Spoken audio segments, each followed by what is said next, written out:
Good day, human Latiosites. This is LatiosAzurill, and welcome back to Let's Play Pokemon Violet. Here we are in Uva Academy in Mesa Golza. Last time, we did some exploring just around the Academy. We did some light reading. We caught up with Penny and Arvin. We also took our midterms in Bio and Math. This time, I guess we're going to continue with History, Languages, Battle Studies, Art, and Home Ec. So, let's keep the classes going. History with Miss Ryfort. Let's go for it. Class will begin soon. Don't be tardy. Alright.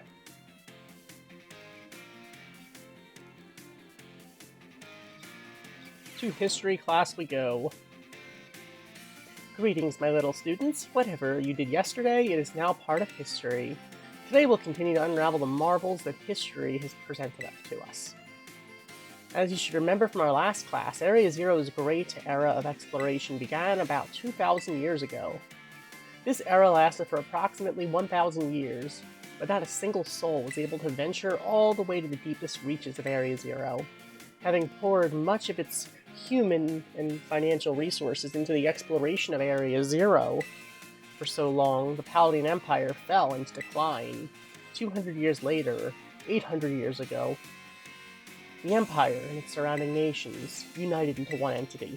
This was the formation of Paldea as we know it today. Ah yes, this very academy where you're now filling your young minds with knowledge was also apparently established at this time. In fact, this school building, though certainly having undergone repairs through the years, is just as it was when it was built so long ago. This very structure is a piece of history. Ah, things of old are truly splendid. I would certainly prefer it not to have the Pokeball portion, though. A relatively new addition. Aha, perfect timing to make eye contact, young Eric. Let's see if you've been listening to my lecture. Tell me, approximately how many years ago was the Academy of Ours established? About, was it 800 years ago? Correct. I see the look of concentration on your face was indeed just that. I hate nothing more than when a student only pretends to listen. This academy was constructed exactly 805 years ago, to be precise. In other words, your academy here is 805 years old. At the time, it offered state-of-the-art facilities and a uniquely innovative curriculum. As such, people used to say, those seeking knowledge need look no further than the grapes of Paldea. That's right, they were referring to Uva Academy. It is said that the proverb of sorts was even used outside of the Paldea region. Oh, is it that time already? I must have gotten swept up filling your minds with knowledge. This ends today's lesson. Our next class will be our midterm exam, bringing the wonders of history to the forefront of your minds in preparation. Alright, we're gonna channel our relationship with, channel our close bond with, Laventon when we do this. Alright, back from, Hisui. Let's do this. History midterm. We're doing it. Let's go. Alright, class will begin soon.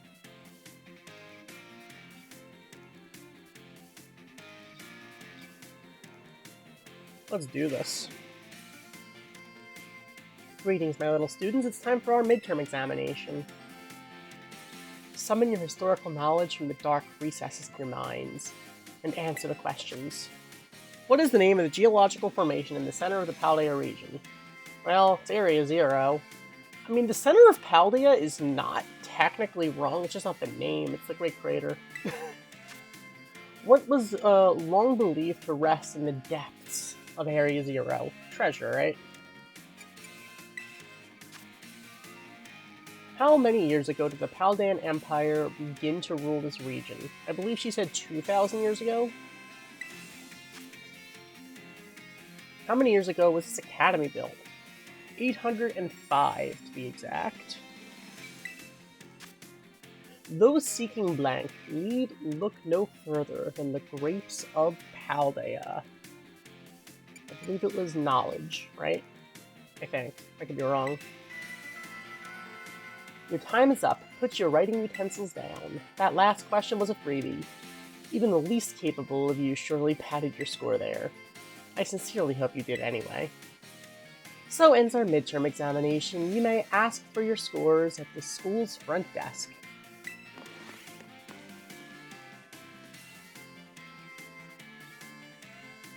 Kinda weird the teacher can't just tell us, but whatever. Feels great to get a test out of the way, doesn't it? Let's take a look at your results. You must get 3 questions right on a midterm, 4 questions on a final. Let's see. You answered 5 out of 5 correctly. Congratulations, that's a passing score.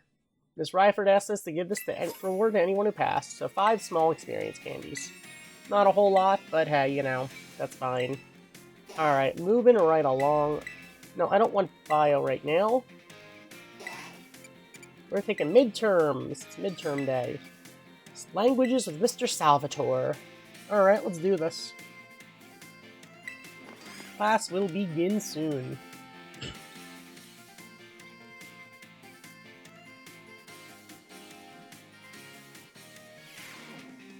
My dear friends, how are you all today? You certainly look fantastic. It's time for one of Salvatore's language lessons. Êtes-vous prêt? Are you ready? Êtes-vous prêt? Are you ready? Oui. Très bien, very good. My lessons are not a one-way street, no. I am très triste when no one speaks up. Very sad, that is. In our last class, I believe I taught you how to say delicious in other languages, right? In l'école d'aujourd'hui, today's class, we will learn about a very special phrase that you can put to use when the time is just right.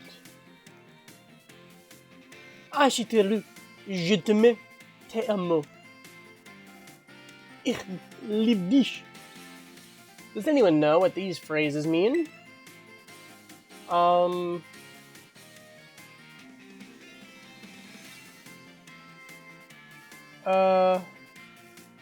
Amo means love, so I'm guessing I love you. Fantastique! Correct. You deserve a médaille a gold medal. Je t'aime, te amo, ich le dis. These 3 phrases you may know, I think. Why? Because they're all quite famous ways to say I love you. Oh my, have I embarrassed you all, my friends? What? I'm a little garçon et fille? Shy boys and girls, that is. It's so very important to express your feelings about things to others you know. This is especially true for positive emotions. If you get married someday and argue with your spouse over some silly little thing, all you have to do is apologize and say I love you. Et tout ira bien. And all will be well, that is. I should know. Just last week I had a big argument with Muffin, my dear wife, that is. But I was quick to say I'm sorry, and all was well.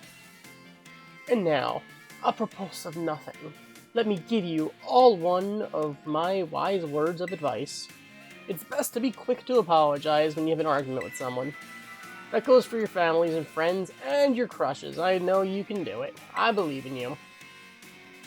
Our prochain cours, our next class, will be the midterm exam. Be sure to review what we've learned in all of our classes so far. Adios, matane.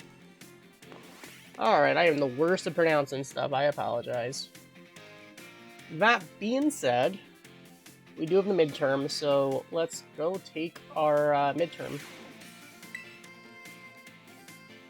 Can't imagine this will go well, but hey, you know, so far we passed all the other ones, so maybe it'll go okay. Alright, class is going to begin soon. We're taking the languages midterm.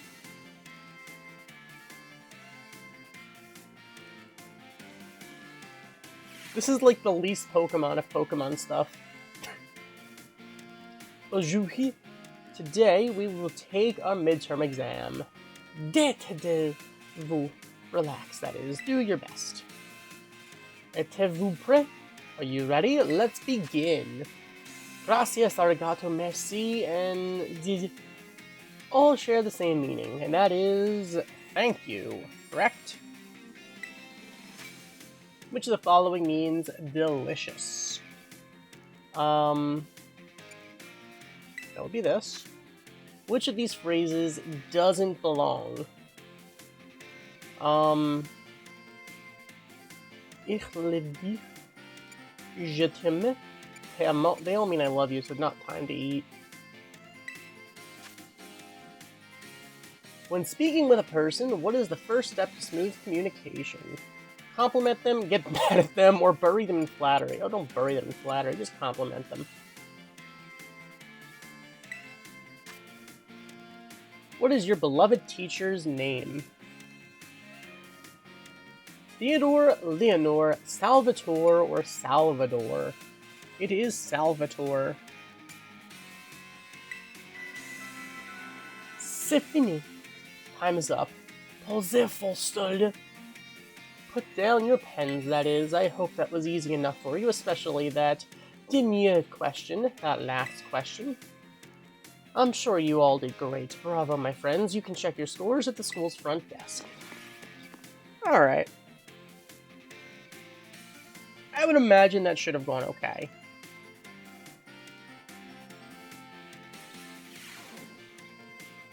It feels great to get a test out of the way, doesn't it? Let's take a look. Alright, let's see. How do we do? We got 5 out of 5. Alright, we passed the midterm. Okay. We're gonna get our experience candies. Alright, let's head into Battle Studies. Sure. With Miss Dendra. Let's go. We have so many classes on our roster. I mean, I guess this is really just us, just paying the piper, since we should have been doing these classes throughout our adventure at the beginning. Another day, another round of battle study. Oh, Sue, let's get right to it. Last time we learned about Terra Raid battles. Did any of you have a chance to try them out? Terra Pokemon are super strong, and the more difficult ones will use an even tougher tactic than you'll need to deal with. I'm talking about their Terra Shield. What happens while a Pokemon has its Terra Shield up, you ask? Well, it'll take way less damage for one. It has a big effect on morale, too. When trainers see that Terra Shield go up, they feel doomed. Like there's no way to win the battle. So here's a question for you. If the Pokemon you're battling puts up its Terra Shield, what should you do?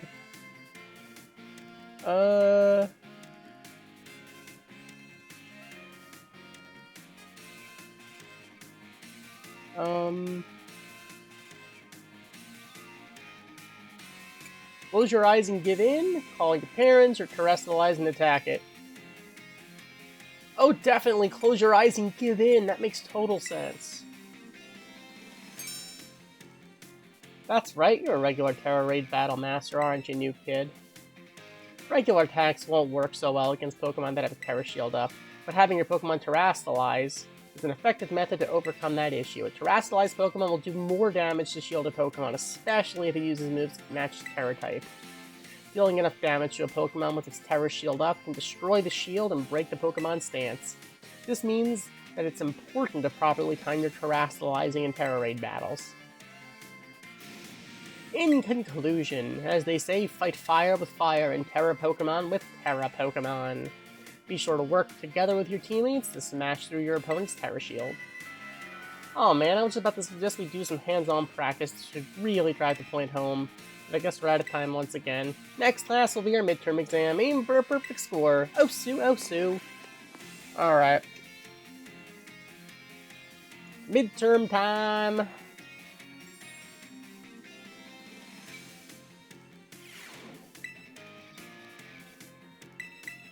No, I don't want to take bio right now. I want my battle studies midterm. Let's do this. Class will begin shortly. Okay. Let's do this.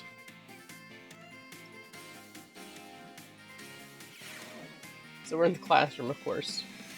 Sorry to all of you who went to the schoolyard first before finding the right room. I guess we can do our tests in the classroom at least. It might be hard to write your answers out in the field. Alright, time to put on your game faces and do battle with those test sheets. The higher a Pokemon's speed def, the less damage it takes from special attacks. Which of the following has no effect on a move's damage? The move's type, the move's power, the move's name. No, the move's name definitely does. Like, for instance, if you have a Sand Slash using Slash, it's got that same name attack bonus. The name has a really big effect on it. How many trainers are on a Terra Raid battle team? Definitely 3. Definitely 3. At least sometimes I feel like it's only 1, actually. What is an effective method for breaking an opponent's Terra Shield? Terastallizing and attacking. What is Miss Dendra's favorite type? Definitely not Psychic, because that was Tulip. I'm gonna guess Fighting, since that's kind of what she was using in the battle. Time's up, put your pencils down. I saw you giving it everything you got. I'm sure you'll all get perfect scores. Well done, everyone. You can ask for your scores at the front desk. Alright. Let's do this.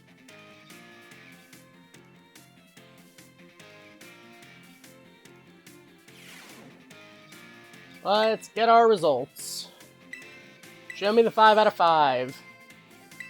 We got 5 out of 5. Let's go.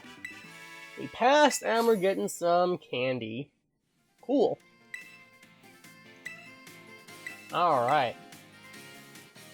Next up, it is art. With Mr. Hassel. What a hassle. Alright, let's do this. Let's not be late.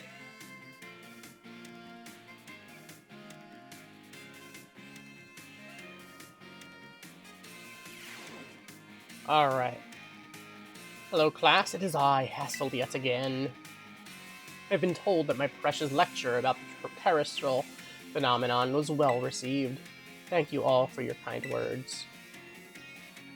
In fact, Miss Dendra specifically requested that I impart even more battle knowledge to my students. So I have decided that today we will take another look at how Pokemon can terastallize. And of course, here's Professor Gibble to help us. Now then, Professor Gibble, if you would be so kind as to terastallize for us. Alright. That is one cold Gibble. Now, what do we see here? Last class we saw grass-type terastallizing, but this time we have something of a different shape. Observe a Terrajul resembling a snowflake. Its dendritic shape is stunning to behold. It's a little chilly standing so close to it. So, class, what Terra type do you imagine this jewel might represent? Excellent, Eric. Full marks for you. The reason there's a snowflake shining above Professor Gibble's head is simple. It is now an ice type. And because Professor Gibble is currently the ice type moves would not be very effective against it. Keep in mind, usually they would deal quadruple damage to Gibble. Now, here's some trivia about snowflakes. While snowflakes come in many different shapes and sizes, most are classified as hexagons. Yeah, it's kind of because of the way that the air hits them. Because technically the shape of them, actually they're very often fractal patterns, where they have that self-symmetry the further you zoom in. Just think of it, snowflakes fall from the sky, taking similar shapes without anyone saying they must. Do you not feel the great mystery of nature, the beautiful enigma we live in? This is a bit of a tangent, but Mr. Jacques' glasses are also hexagonal, aren't they? I almost forgot to mention that they can change a Pokemon's you can change a Pokemon's Terra type at the Treasure Eatery, located in Medali. Though I must say, the cook there is a little prickly. You'll need to get on her good side if you want her help. Now, come prepared for next class, because it is time for your midterm examination. Thank you for today, Miss Professor Dibble. Alright. Interesting. So you can change the terror type. Good to know.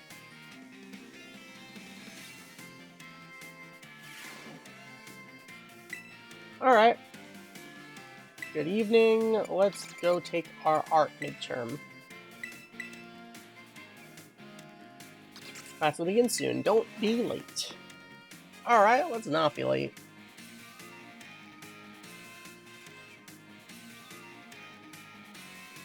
Let's hustle to hassle. I do hope you're all ready, because it is time for your midterm exam. Focus and do your best. And begin! What is the name of the gemstone that glows over a Pokemon's head when it terastallizes? The rock, the stone, or the jewel? It is the Terrajewel. What is the answer to question... When the answer to question 1 is in the shape of flowers, what type does it represent? Flowers? That would be grass type. What shape are most snowflakes classified as? I mean, I guess technically they're classified as hexagons. Although that's very broad, requires a very broad definition of hexagon. Where is the eatery that allows you to change a terra type? In Medali. The treasure eatery, if I recall correctly. That's where the gym battle is. What makes something beautiful? Its shape and color? The eye of the beholder? I don't know. I don't think there's any correct answer to this. They say beauty does lie in the eye of the beholder, but... Okay. Time's up. That's it for today's test. Pencils down, please. I would rather not have students worry about passing or failing in my art class, but tests are tests after all. Anyway, good work everyone. You can check your results at the front desk. Alright, let's go check on our results. Alright, getting that test out of the way. How do we do? We got 5 out of 5. Let's go. We passed. And with that, we got some candy. Small ones, but still candy. Alright. Cool. Alright, home ec. Let's do this. With Mr. Sokuwaro.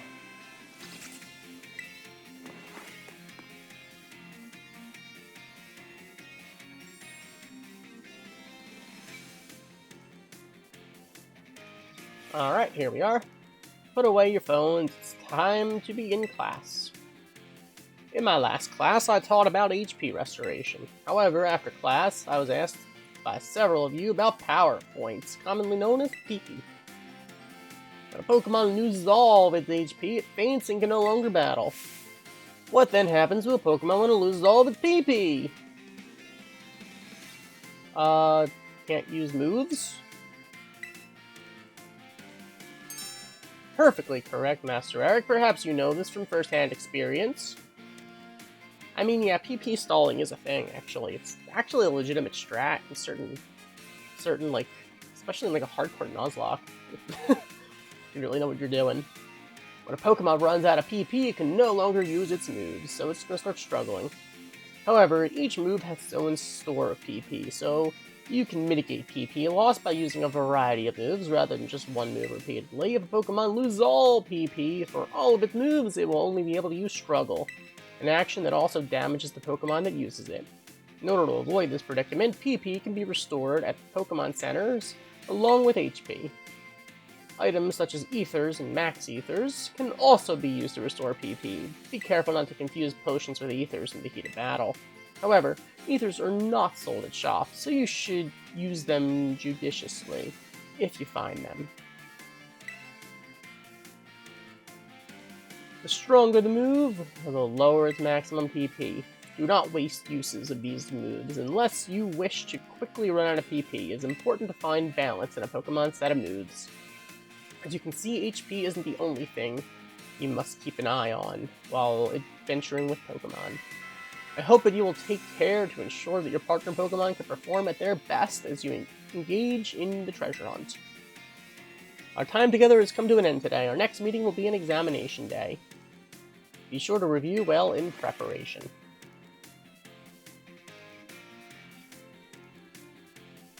All these midterms, it's a PTSD to college. Alright, let's do this. Home Ec midterm with Mr. Saguaro. Let's go. Class is starting soon. Alright.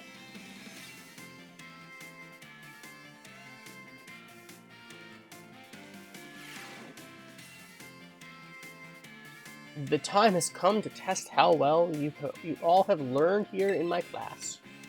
Let's begin before the information simmering in your brains from a last-minute cram session fades. Ah, okay, well I didn't study, so... Which is not an effective picnic meal? HP restoration, curing poison, gaining meal powers, and increasing speed. My guess is increasing speed because obviously a picnic can result in meal powers. I haven't really done it a whole lot, but definitely not in this series thus far. I did do a very, very little bit of stuff in Scarlet off screen, although that has been behind this game the whole time. I don't think you can increase speed. Which of the following affects the kinds of meal powers received from a particular meal? Fillings of condiments, number of people eating, the color of utensils. I believe what you put in the sandwiches affects the meal power itself. Which of these berries can restore a Pokemon's HP? Oh, definitely Orin. 100% Orin. No question. Leandro wanted his Pokemon to decide on its own when to use its item in battle, so he gave it an Oran Berry. This will work as he hopes. True or false? Well, that really depends. I mean, it's gonna have to live at the point where it's gonna pop the berry, so, I mean, technically, I guess you could say it's true since it's holding it. I mean, it's when it wants to, I guess. Pokemon, if a move runs out of PP, it can no longer be used. If Pokemon runs out of PP of all its moves, it can only sit there in frustration. No, frustration it actually needs to learn. It's struggle that it'll actually use. The time for answering questions has come to an end. Please stop writing. I hope you were able to give the examination everything you had. Please remember to ask for your scores at the front desk before leaving for the day.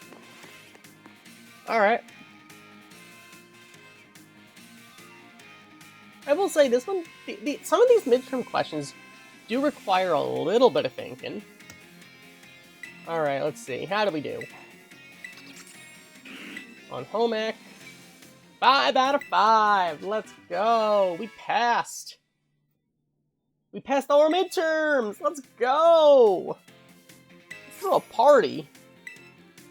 Alright. Or, you know, we could do the other option and just, you know, go back to class. Alright. Bio with Mr. Jacques? Yeah, let's do this. Alright, let's do it. Let's do it. We still got classes ahead of us. Alright, we're heading to class.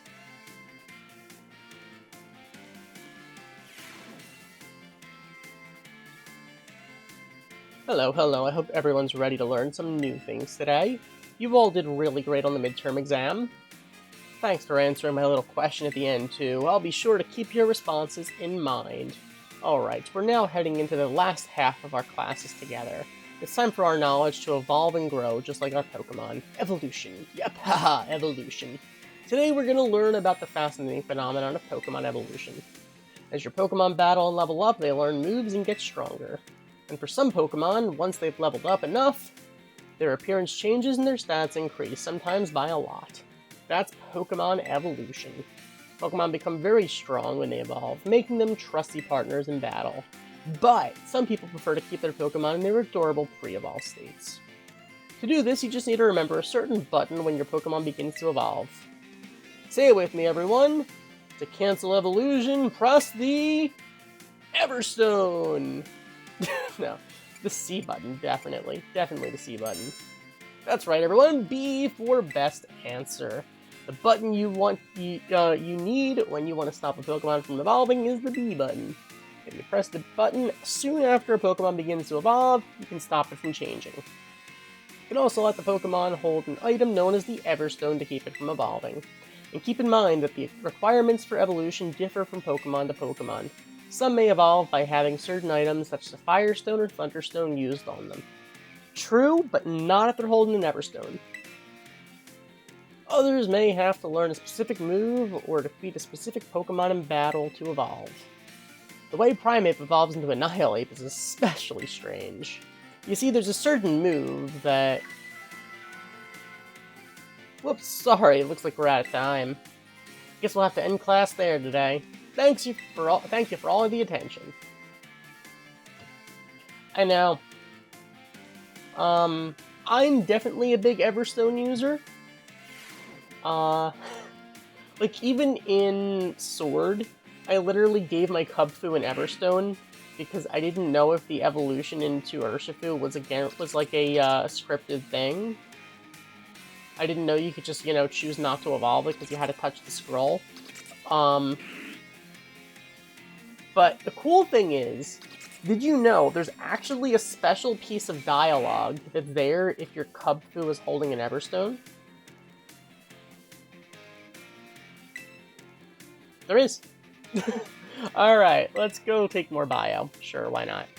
We'll do these in batches of 2, why not? Alright, class will begin soon, since that seems to be what we've been doing thus far.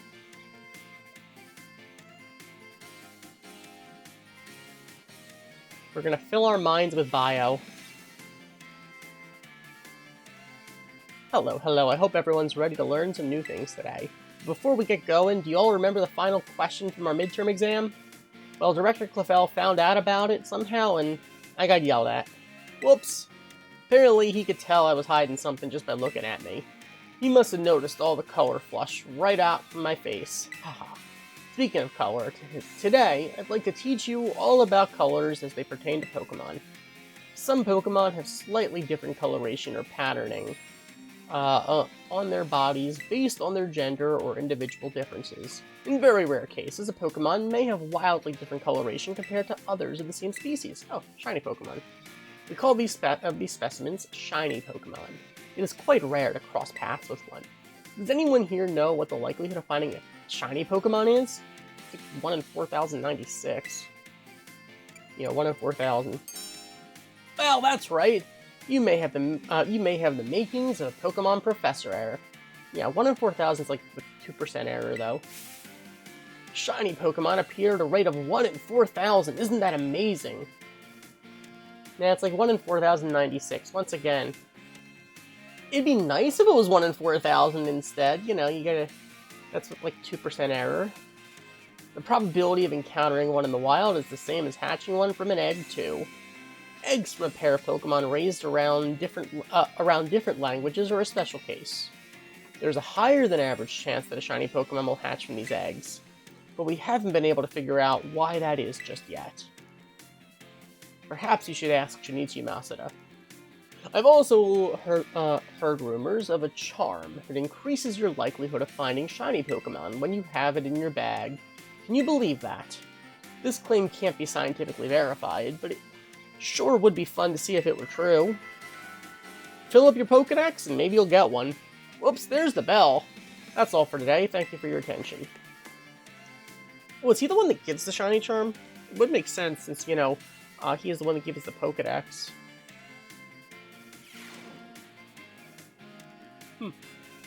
Well, either way, let us move on to math class. Math with Miss Time. Let's go.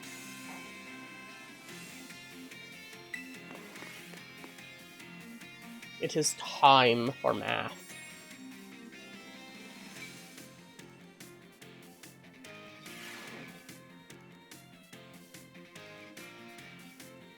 Hello, everyone. Well done on the midterm exam. Some of you earned perfect scores, and others seem to have a bit of trouble, but I can tell that you all tried your best. And in the end, isn't that all you can ask for? I'm quite pleased to say that every last one of you passed. I can only assume that this means you've all come to love numbers. Sure, why not? Who doesn't love math? Stay sharp and try your best for the rest of my classes too. Speaking of staying sharp, do you know how the word applies to Pokemon battles? I feel like you're gonna tell me. That's right, it has to do with stat boosts. Ah, fair enough. Oh, a sharp boost would be +2. A Pokemon stat can rise and fall throughout the course of a battle, correct? For example, if a Pokemon uses the move Work Up, its attack and special attack will raise by 1 stat each. And as you may know, each time a Pokemon's attack or special attack rises 1 stage, moves affected by that stat will deal 50% more damage. If that same move from the previous example were to use Work Up again, both its attack and special attack will be risen by 2 stages total. That would be in total by 100%. This results in a 100% increase to damage dealt, making its moves twice as strong. Yeah, but if you increase it by 3, that wouldn't double it again, it would only bring it up to 150%.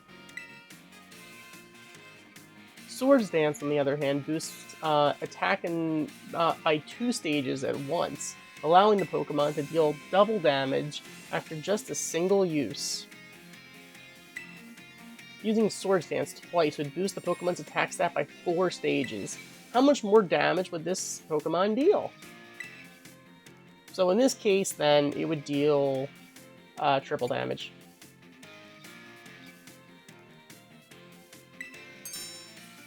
Wow, that's great. You answered this difficult question with ease. Each stage that a Pokemon's attack and special attack stat is raised increases its damage by 50%. So, being raised by 4 stages result in 4 times 50%, or 200% increase. The base damage of a move is 100%, so adding 200% to that gives you 300%. In other words, the next move the Pokemon uses will be dealt triple damage. Type matchups, critical hit damage, and other factors will play into these calculations as well. Even a small boost must be taken seriously. By the way, if a stat simply rose, that means that it's going up by 1 stage. And if it rose sharply, that's 2 stages. And if it rose drastically, that's 3 stages.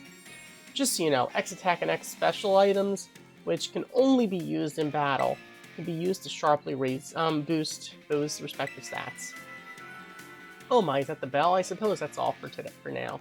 What a shame. Today's lesson was a little difficult, so be sure to review what you've learned in order to stay sharp. I'll see you all next class. Alright, fair enough. Fair enough. Can't say it was difficult, but interesting. Nothing new, but still interesting. No, not bio right now. I want to take math. We want to learn some more math. We want to math it up right now.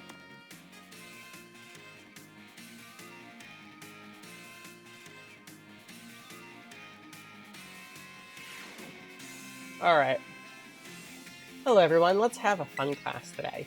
Did you make sure to review last class material in order to stay sharp? I know it was a little difficult with all the tasks of multiplication and percentages and the like, but today we'll be talking about percentages again to learn about probability. That may sound like we're going to have another difficult class, but did you know that all of you already deal with probability on a regular basis? Pokemon moves generally have a property called accuracy, which determines the probability that they will hit. The accuracy of tackle is 100 or 100%, so if you were to use tackle 100 times, you could expect it to hit all 100 times. It is technically possible for 100% accuracy to miss, but whatever. The move Hypnosis, which puts opponents to sleep, has an accuracy of 60 or 60%. That means you could expect to hit you'd expect it to hit 60 times in 100 uses. To put that another way, 100 out of 100 uses, you'd expect it to miss 40 times. True, but in Pokemon, 95% accuracy is not good, because if the accuracy is not 100%, it is essentially 50%, because that is just how RNG works, I feel like. At least when I'm doing this. Many of the truly powerful moves often tend to have lower accuracy, so when you're deciding whether to go slow and steady with moves that are sure to hit, or hard and fast with stronger but less accurate moves, you're already studying probability. Let me see here. Perhaps Surf and Hydro Pump would be good examples for this discussion. Surf has a power of 90, its accuracy is 100, meaning you can expect it to hit every time. Hydro Pump's accuracy is only 80, but when it hits, has a power of 110. So between Surf and Hydro Pump, which move would you want to use yourselves? Honestly, it depends on the situation, because depending on if you can't take a hit from...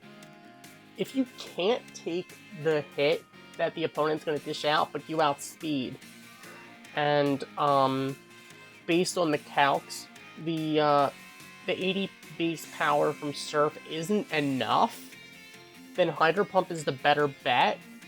Otherwise, you're just going to deal whatever chip damage you can with Surf and hope that you can get the revenge kill. It really just depends on the situation. Oh my, I see you're always considering various possibilities, Eric. I may have made it sound like there was a correct answer here, but there's not. You're free to use any moves you wish. Factors like PP or number of targets to hit may make some moves more suited in certain situations. However, trading accuracy for power or vice versa is purely a matter of preference. This Surf versus Hydro Pump debate has been ongoing for quite some time. In fact, it's probably been going on for probably about 25 years. Personally, I'm more invested in debating the rock-type moves, Rock Slide and Stone Edge.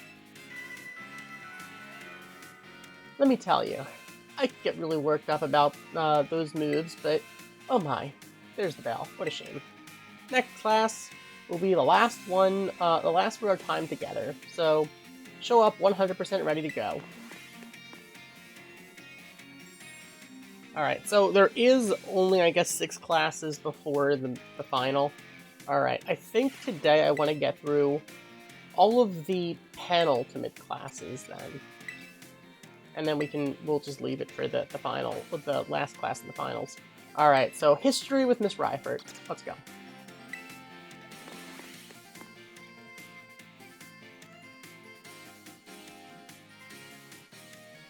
I will say, so far, the second half of these classes, the second half of these courses seem to be a little bit more interesting. Greetings, my little students. Whatever you did yesterday is now part of history. I was hoping to continue unraveling the marvels that history has presented us today. However, I imagine your ability to concentrate has been spectacularly derailed by my midterm. I suppose changing things up for fun and variety may be a good idea every now and then. So allow me to tell you an old fairy tale that has been passed down in Paldea for generations. Once upon a time, there was a king who very much enjoyed collecting treasure. He was particularly fond of treasures from other countries. One day, a merchant from the east heard rumors of this king and came to meet him. The merchant laid out 4 treasures in front of the treasure-loving king. The 4 treasures were as follows: a vessel, a sword, a set of tablets, and a set of beads. Seeing such rarities before him, the king leaped in joy.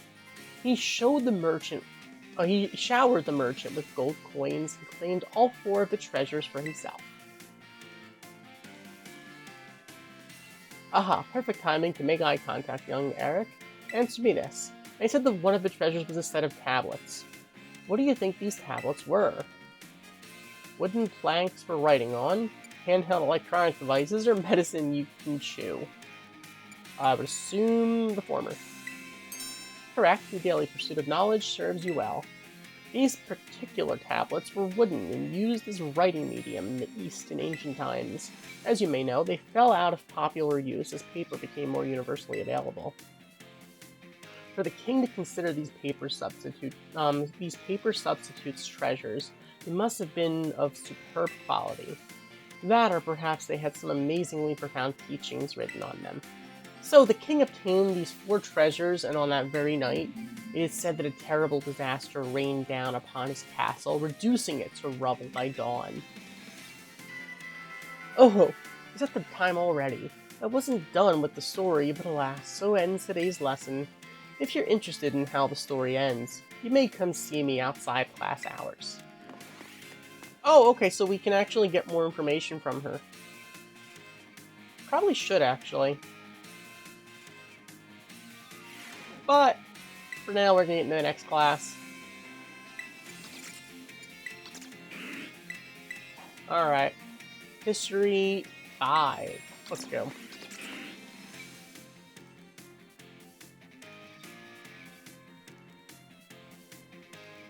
I'm really glad I don't mind this music, because, oh my goodness, if I hated this music track, I'd probably literally be going insane right now. Greetings, my little students. Whatever you did yesterday, it is now part of history. Today we will continue to unravel the marvels that history has presented to us. I trust that you all remember our lesson before the midterm exam concerning the great crater of Paldea and its interior, Area 0. This mysterious crater captured the imaginations of many, including the former Paldean emperor. 200 years ago, a group of explorers claimed to have finally reached the depths. The name of the team that achieved this great feat was the Area 0 expedition. The team is said to have been made up of Paldea's best and brightest. So I'm guessing that was Heath? Skilled battlers, brilliant researchers, talented individuals of all kinds. Among the list of team members was the name of a man who was an author and brilliant natural historian. Yeah, I read the Violet book. After returning from the expedition to Area 0, he used his literary talent to record the events of the expedition and publish them. I'm guessing you're going to ask me for the name of the book? Aha, perfect timing to make eye contact, young Eric.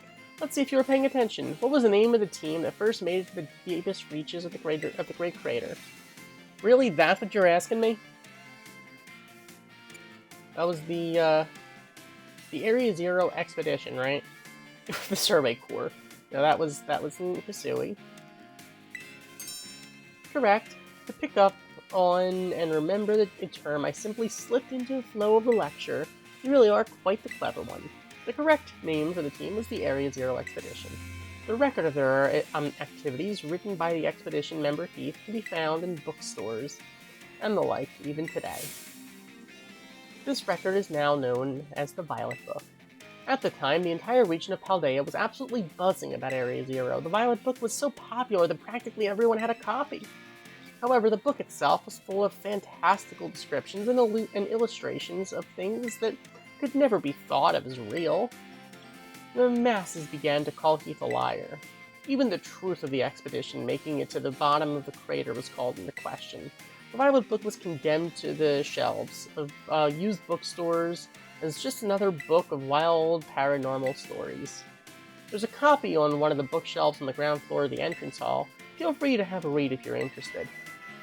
Oh, it's at the time already. I must have gotten swept up in filling your minds with knowledge. This ends today's lesson. We'll unravel more of history's enigmas together next time.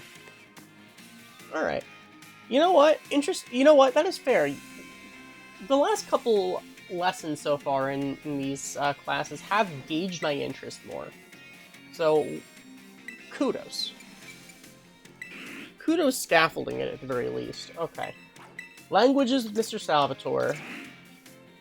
I'm about to mispronounce a lot of stuff, aren't I? Raising myself.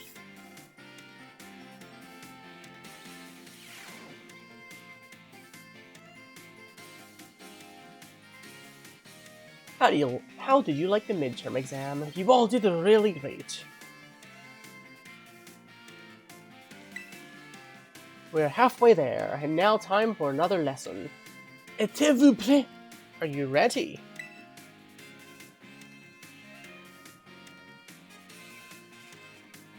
Oui. Très bonne réponse. Great answer. Merci, my friends. I knew I could count on your stars. Leading up to the midterm, we learned all sorts of words from different regions. Starting today, though, I'll be throwing a curveball, for we begin listening comprehension. Vas-y. Go for it, my assistant. Pikachu.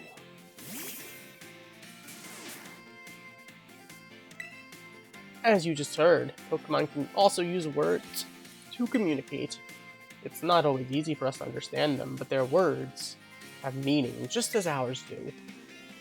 Pokemon can use languages to share all kinds of information with each other, like the location of food, or whether there may be predators nearby. The same Pokemon's cries may sound different depending on what they want to say. I'm sure you're all curious. So, aujourd'hui, today, that is, let's learn some Pokemon languages. Je te prie, if you would be so kind, Pikachu.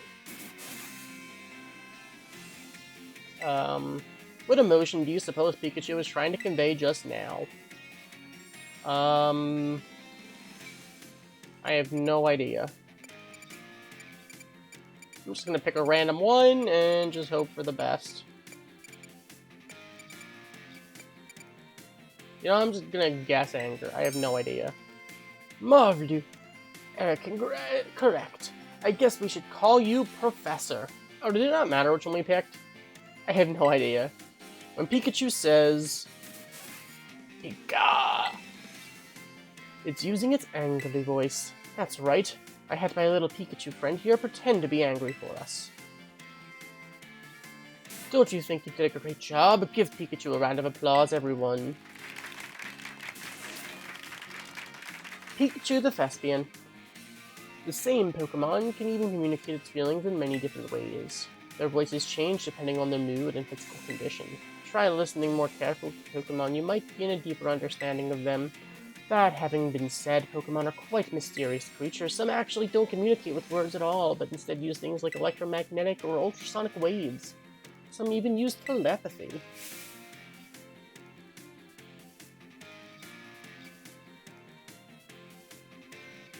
And now, apropos of nothing, let me give you one of my wise words of advice.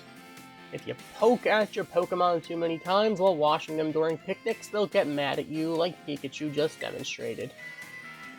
Got it. Don't poke your Pokemon. Well, adios, matane.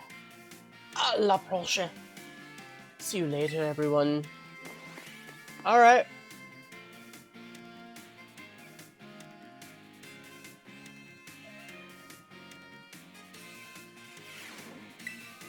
Let us go back into language class. Languages with Mr. Salvatore.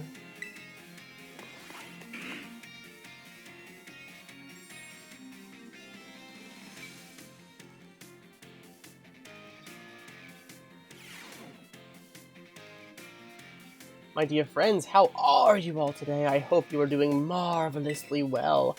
It's time for another of Salvatore's language lessons. Et vous plaît, are you ready?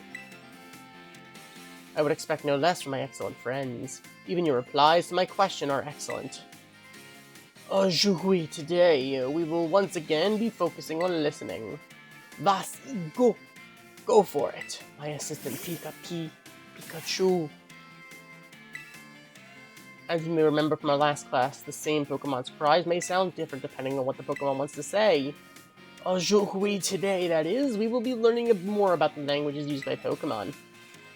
Je t'en prie. I would be so kind, Pikachu. Okay.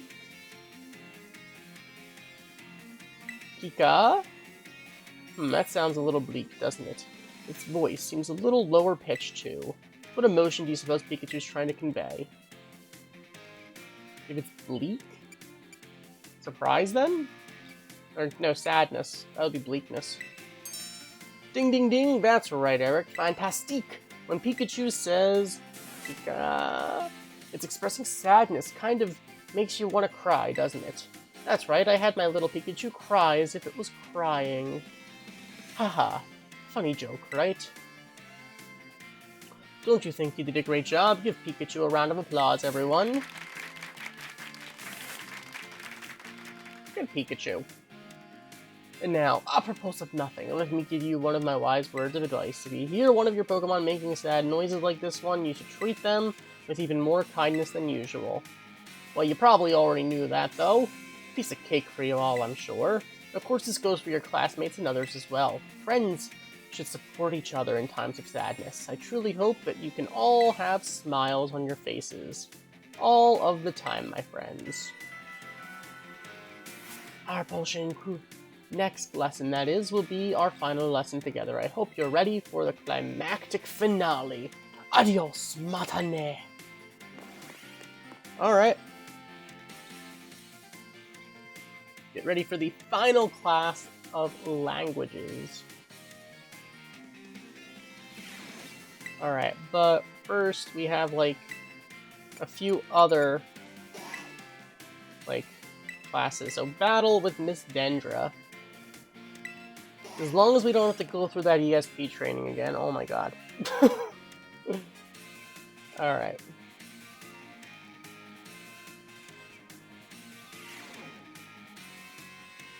Another day, another round of battle study. Oh, Sue, let's get ready. Let's get right to it. You all gave everything you had on the midterm exams. Well done. We'll resume our regular classes today, so keep up that energy for the second half of the term. Have you all been using the R button to send your Pokemon out? If you do, your Pokemon will run off in the direction you're facing. It's a super useful tactic that lets your Pokemon pick up far away items for you. And that's not all.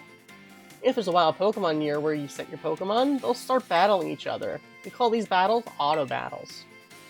Just as the name implies, your Pokemon will act on its own during auto battles, meaning you won't have to give any commands to it. If your Pokemon wins, you'll get experience points, just like you would in regular battles, though admittedly less. If you make good use of these battles, they can be a really efficient way to train your party. But you'll want to remember that Pokemon won't evolve or learn new moves right away if they level up from an auto battle. Also, if a Pokemon loses in an auto battle, it'll come back to you with just a small amount of HP left. Make sure to heal it up right away. Whoops, I just about did the whole class as a one-sided lecture. Does anyone have any questions so far? Can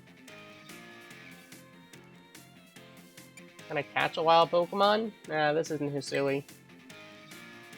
If you let your Pokemon battle on its own, it'll keep going until your opponent's defeated. If you want to catch a wild Pokemon, you'll need to battle it issuing commands instead. Even during auto battles, our Pokemon are out there battling for us, their trainers. Keep an eye on them as much as possible, and if it looks like you're going to lose a battle, be sure to have them retreat. Also, this goes without saying, but Pokemon with low HP are already worn out. They probably won't enjoy auto battles as much, so don't work them too hard, okay? In conclusion, auto battles only work if a trainer and their Pokemon have a relationship of mutual trust. Be smart with how you use auto battles so you don't lose the trust of your Pokemon. Oh man, I was about to suggest we do some hands-on practice to really drive the point home, but I guess we ran out of time as usual. Class is over now.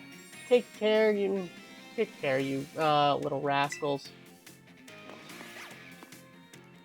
Alright. Fair enough. Kind of a shame we can't just catch Pokemon from the overworld, but hey, whatever, that's life. You know, we lasted generations and generations without that. I think we can live. Alright, let's go take another battle class with Miss Dendra.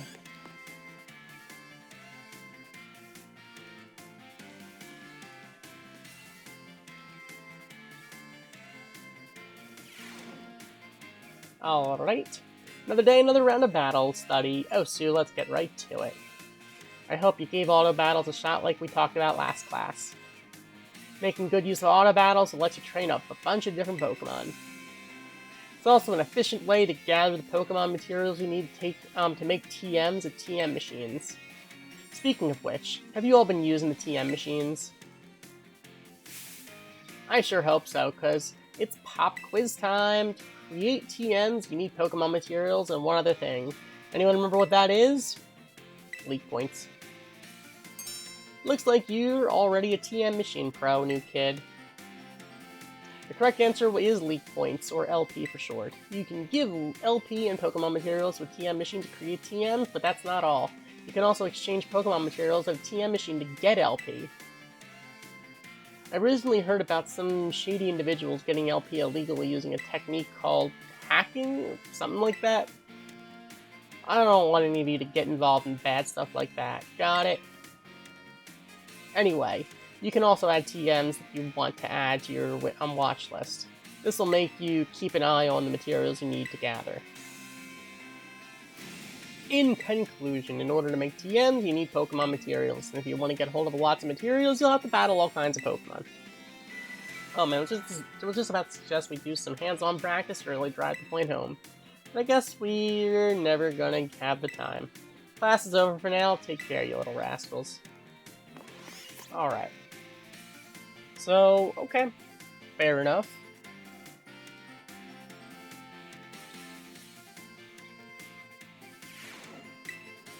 Okay, so that is battle studies. Next up is art. Let us do something artistic, shall we?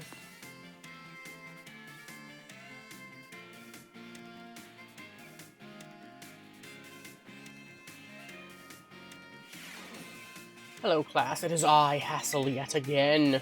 I am pleased to say that everybody did very well on the midterm exams. As a reward for all of your hard work, we have a special guest visiting us today. Now then, Brassy, please come in. Greetings! Oh, is that Brassius? Of course, it's the artist gym leader. I am Brassius. I'm an artist and focus exclusively on grass-type Pokemon for my work. Brassius here mainly creates three-dimensional pieces, such as statues and the like. One of his major works is the installation titled Surrendering Sunflora, found in Artazone. Many of you who have challenged the Artazone gym are no doubt familiar with the sculptures. Yes, I do recognize some faces among your students. I hope you all understand how fortunate you are to be able to attend Hass's class. All Hass is the man who saved me when I had lost all hope and given up on myself. But he never gave up on me. I do not exaggerate when I say he is my mentor in life. It is precisely thanks to Hass that I was able to establish my current art style. Ah, dear Brassy, I have nothing against reminiscing about old times, but today I hope you will guide this class in a way only you can. Of course. Let's see. Why don't we discuss what Hass mentioned? Surrendering Sunflora. Can anyone tell me here what my mood was when crafting its detached expression?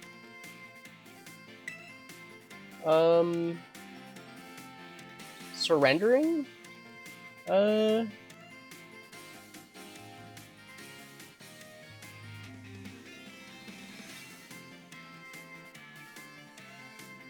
That's a good question, because Sunflora sounds like a happy thing, but surrendering sounds like a sad thing.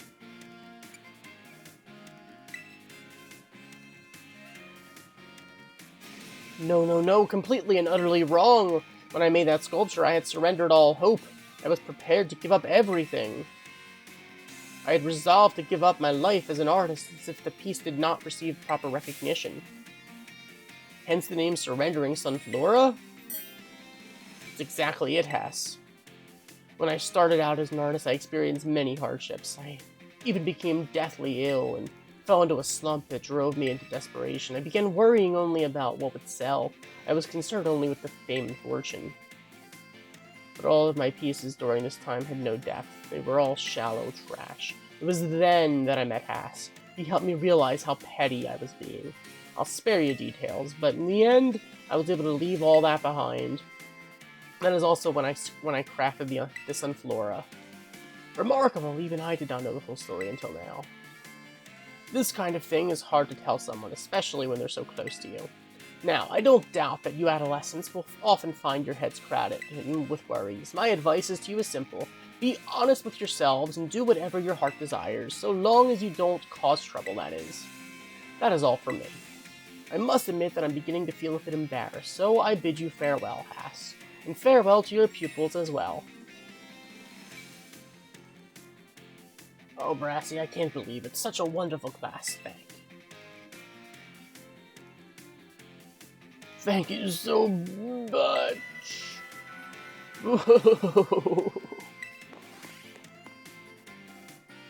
Wow, he is very emotional.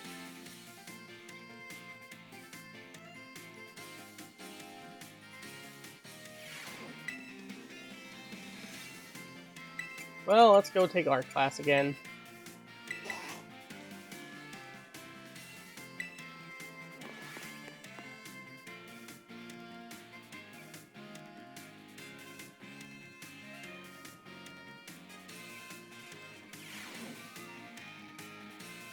Hello class, it is I, Hassel, yet again. First, allow me to apologize for losing my composure during our last class. I was so touched by Brassius' story that I simply couldn't contain my emotions, and sorry for making such a scene. I certainly got a very stern talking to from this time after that class, yes. Anyway, let us shift gears and dive into the material for today's class. Now, have any of you heard of the 10 sites of Paldea? As the name would imply, they are 10 sites in Paldea that are considered particularly beautiful. Among them, I would say that the Grand Olive Orchard is likely the most accessible. You can see field after field of olive trees from the hill on the way to Cortondo. 2 waterfalls are also counted among these 10 sites, Fury Falls and Casaroya Falls. Then there's the peak of Glaciato Mountain, known as Paldea's highest peak. There's another cliff in Glaciato Mountain that's named after its rather unique shape. So let me ask you, my students, what is the name of the 3-pronged cliff on Glaciato Mountain? No need to grasp at straws. I'm guessing Glaciato's Grasp? Exactly, it looks like a hand taking hold of something, doesn't it? The 3-pronged cliff on Glaciato Mountain is in fact known as Glaciato's Grasp. Though its shape is far too stubby to be that of a human hand, I imagine someone thought it looked like a Pokemon hand grabbing something. There's also the mountains in Area 3 of the East Province, where you can get a good look at Levincia. It's particularly gorgeous at night. In fact, the view is so brilliant it's known as the Million-Volt Skyline. I hear it's quite a hotspot for dates, and deservedly so for having such a romantic view. I imagine it's, what do kids say these days, a very fleek selfie spot. Of course, you may feel that not all 10 sites live up to their grandiose names. How often do we visit some tourist spot only to be disappointed? Not to say that you shouldn't visit them, only that you should keep your hopes in check. The important thing is to go yourself and see them with your own 2 eyes. And sometimes a disappointing experience can be worthwhile in its own way. Take a chance. Well, that's it for today, class. Thank you for your attention. Okay, interesting. Fair enough. The 10 sites of Paldea. I feel like we saw a couple of them so far. Alright. So, let's go take on Home Ec 4 with Mr. Saguaro. Alright, let's do this.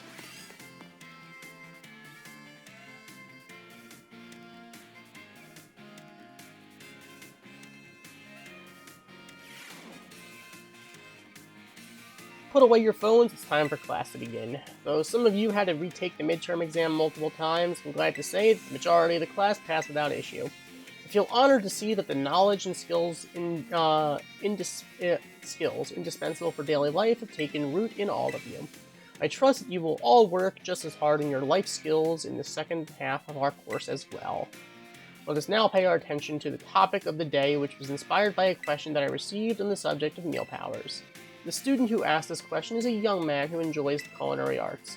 He tells me that he regularly researches culinary techniques on his own and pays careful attention to the ingredients he uses. Sounds like Arvin. He also spends day and night studying all aspects of the culinary arts.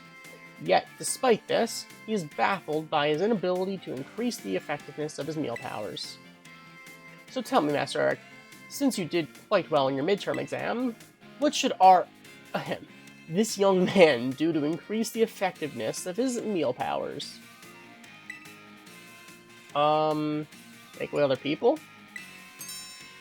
Perfectly correct. I see that you're knowledgeable about the culinary arts. To increase the effectiveness of meal powers, your sandwiches must be filled with many different ingredients.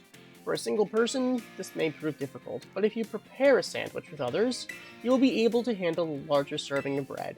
With a larger base to start with, it becomes quite simple to add more ingredients to your sandwich, which in turn makes it possible to receive meal powers and increase effectiveness. This applies more broadly as well.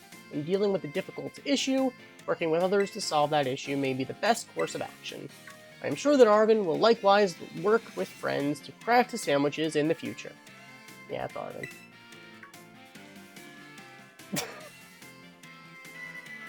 The identity of the male student is a matter of privacy, so I would ask that you do not pry too deeply. Our time together has come to an end for today. I bid you farewell.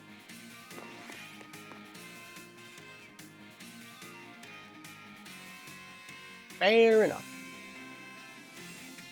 Alright, so I believe we have one more home ec class we'll do for today. Alright. Home ec with Mr. Saguaro. Let's go.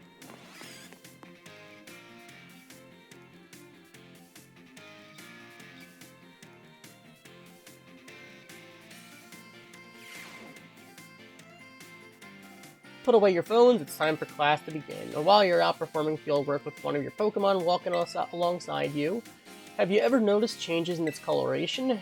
Now, I don't mean it suddenly becomes a shiny Pokemon or any nonsense like that. I'm speaking of it becoming filthy. Pokemon battle. They get hurt by moves used against them. They get battered by wind and rain. They get covered in sand and mud. They get, in a word, filthy. I have seen many a trainer walking about with their adorable little Pokemon without addressing this issue. It is deplorable. Let me ask this question of someone who I am sure would not tolerate such shameful contact. Ah yes, Master Eric. What you do with your Pokemon is dirty. Clean it up? Perfectly correct. I knew I could count on you to provide with such an answer. When your Pokemon are dirty, clean them. This is, of course, simply common sense. While you're having a picnic, you can approach the Pokemon on your team and perform a variety of actions. One such action is putting them through what I like to call the Pokemon wash. In other words, you're able to clean them. You start by getting your sponge, lather it up by soapy bubbles, and then you gently and carefully scrub your Pokemon. Once your Pokemon is nice and covered in soapy bubbles, the bubbles will encapsulate the filth, then you simply wash it away with a spray of waters. This will get your Pokemon clean and shining bright as a Terrajewel. It's certainly quite a bit of work, but this will also restore HP and cure status conditions. I just realized that Arbin in the front row. However, some Pokemon may have parts of their bodies that they don't want scrubbed, or that they would rather not get wet. Be sure to keep this in mind in cleaning your Pokemon. Now, the most important point that I must mention is that some Pokemon like to be dirty. Though I will contradict myself by saying this, please do remember that cleaning your Pokemon is not always the kind thing to do. Our time together has come to an end for today. I bid you all farewell. So I guess that leaves us one more lesson in home ec. Alright. All this time, we haven't even really left school. You know what? I kind of want to see... Maybe we can do one thing before we take on our final classes.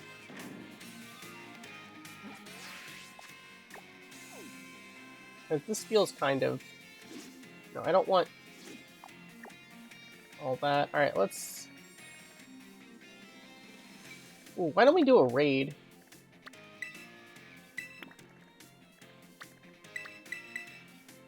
Alright, I'm gonna fly to Mesa Golza South. Do a raid that's nearby. Why not?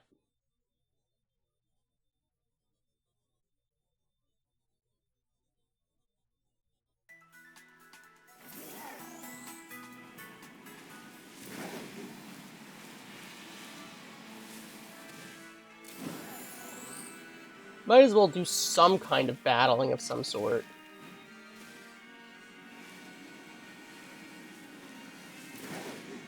Because I feel like we've, it just feels wrong that we've, like, haven't left the school. I mean, the treasure hunt is supposed to be an opportunity to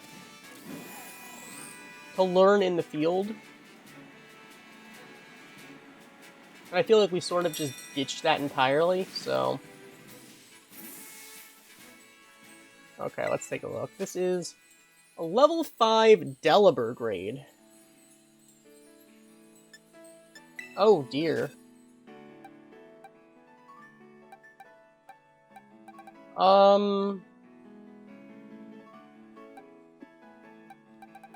You know what?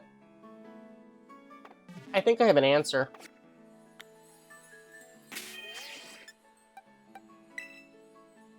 Yes, I want to use Miraidon, I think.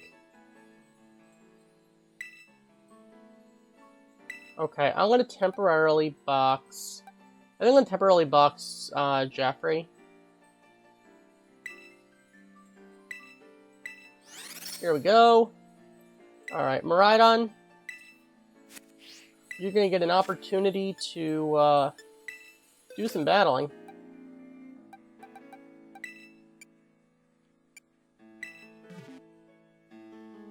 Although, actually, I might actually see if I can give you, like, a magnet or something. Do we have something like that?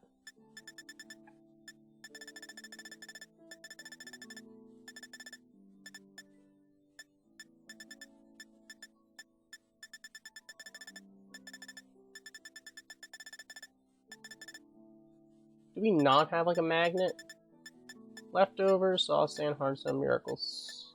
Okay. We have a life orb. Bright powder.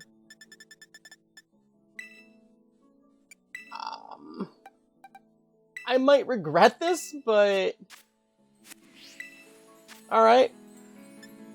You know, we're gonna go for the power here.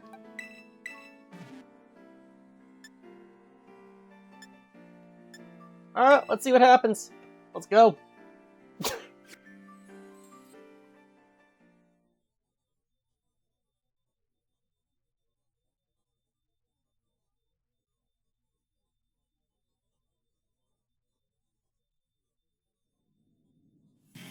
Alright, here we go.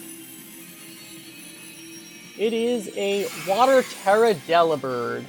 Since there's the Delibird raid event going on for the holidays. Alright. Alright, Miraidon. Let's do this. We are setting up electric terrain.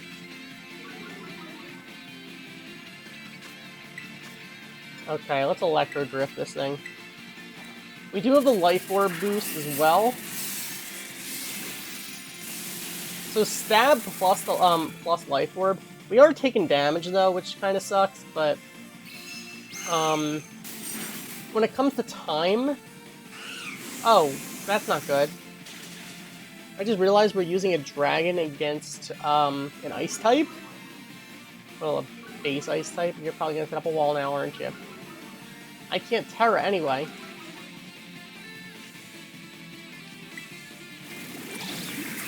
Present. Ooh, can you heal?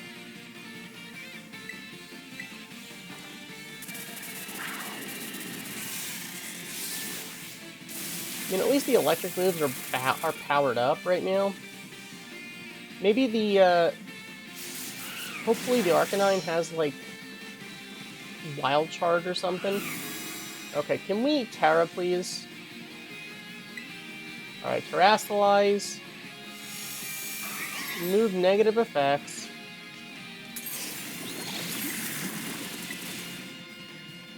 We can't Terra, okay. Well, then we're gonna have to Electro Drift again.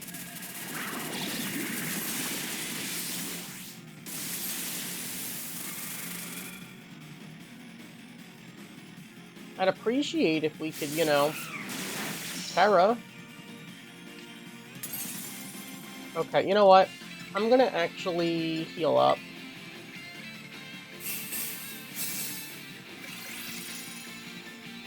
I'm gonna opt for the heal up right now. Okay, it's a shame it's not a whole lot of healing, but the problem is we are taking too much damage from the Life Orb. Hopefully we can actually go for the Terra now. Stole some of our Terra Charge. How dare you? Delibird's supposed to give, not take!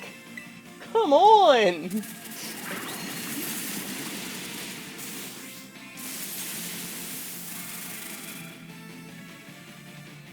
And that was a crit, too. Oh my goodness, alright. Blizzard, we're dead. Avoiding! Let's go! Alright, we can Terra. Let's go. I'm gonna Terra Blast right now. I'm gonna regret this, aren't I? Because we're like too close to fainting. But whatever. I need to break the wall. Build a shield.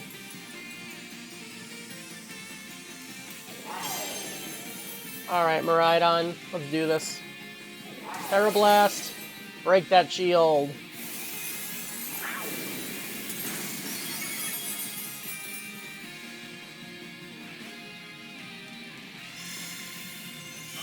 Nullified stat changes and abilities. Blizzard, we're dead. Yep, that's simple. It's that simple. Well, hey, you know what? The Terra was nice while it lasted. It was nice while it lasted. Alright. And of course the NPCs aren't gonna actually help while we're fainted because, you know, they won't do anything. The nice thing is we do bring back the electric terrain. So... Okay, so the shield is down. As long as it doesn't blizzard us again, I think we're good. Alright, shield is down. Alright, we just don't freeze. Not much time left. Seriously, we're out? We're out of... Alright, we did it. We did it. Delibird is down. With that, we successfully completed a 5-star raid. I'm gonna use a Pokeball. We did it. Let's go. I know. It's a Delibird. It's not really all that impressive. But first 5-star raid. First 5-star raid. So you know what? Delibird, you certainly are a present. So we're getting some Delibird parcels, we're getting some experience candy, we're getting several different Terra crystals. So that's pretty cool. More stuff. An adamant mint. Not bad. Not even bad.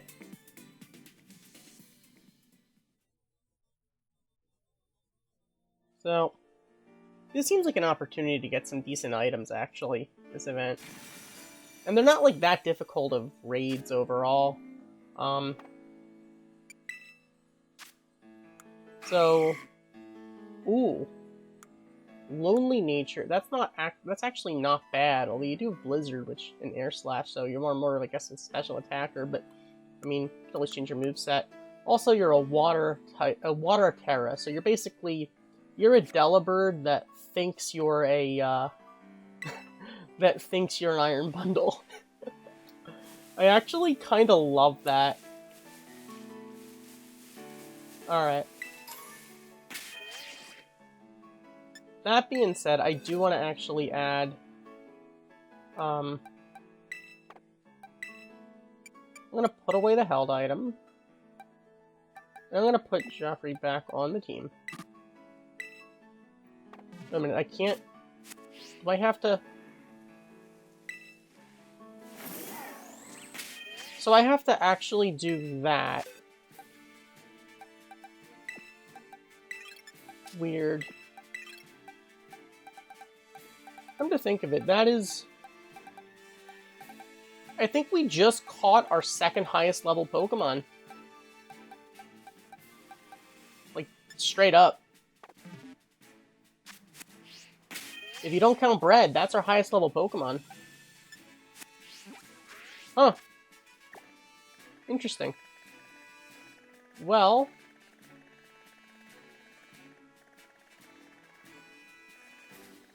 Okay, let's get back to the Academy. So, we did a raid.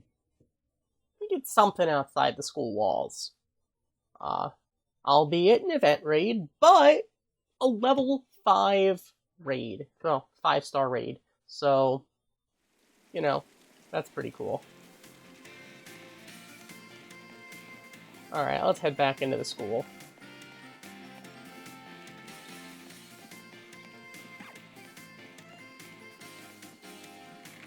back inside you.